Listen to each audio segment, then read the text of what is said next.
There are circumstances in the world. Those are the things that we cannot control. Everything that happens outside of us is a circumstance. Really, those are the only things that we can't control in our lives. And so I decided to create the model as really a way to coach myself through my own thinking. The rest of the components of the model include our thoughts, our feelings, our actions, and our results. And all of those things are within our control. Our thoughts are what create our feelings.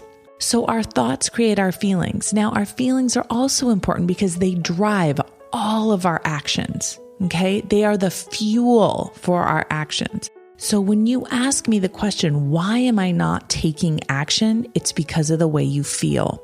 Your actions create your results. This is a very clean and simple way of looking at the world, and it is 100% accurate.